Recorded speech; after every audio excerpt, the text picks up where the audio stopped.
হাজার বছর ধরে আমি পথ হাঁটিতেছি পৃথিবীর পথে, সিংহল সমুদ্র থেকে আরও দূরে, অন্ধকারের মালয় সাগরে অনেক ঘুরেছি আমি।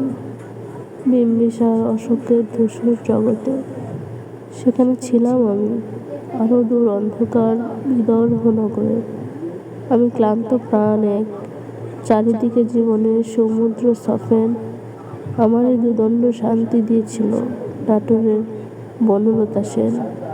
চুল তার কবেকার অন্ধকার বিদিশার নিশা, মুখ তার শ্রাবস্তির কারুকার্য। অতি দূর সমুদ্রের পর হাল ভেঙে যে নাবিক হারায়েছে দিশা, সবুজ ঘাসের দেশ যখন সে চোখে দেখে দারুচিনি দ্বীপের ভেতর, তেমনি দেখেছি তারে অন্ধকারে। বলেছে সে, এতদিন কোথায় ছিলেন? পাখির নীড়ের মতো চোখ তুলে চাওয়া নাটোরের বনলতা সেন। সমস্ত দিনের শেষে শিশিরের শব্দের মতন সন্ধ্যা আসে, ডানার রৌদ্রের গন্ধ মুছে ফেলে চিল। পৃথিবীর সব রং মুছে গেলে পাণ্ডুলিপি করে আয়োজন। তখন গল্পের তরে জোনাকির রঙে ঝিলিমিল।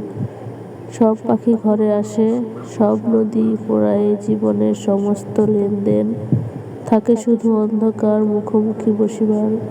বনলতা সেন। বনলতা সেন, জীবনানন্দ দাশ।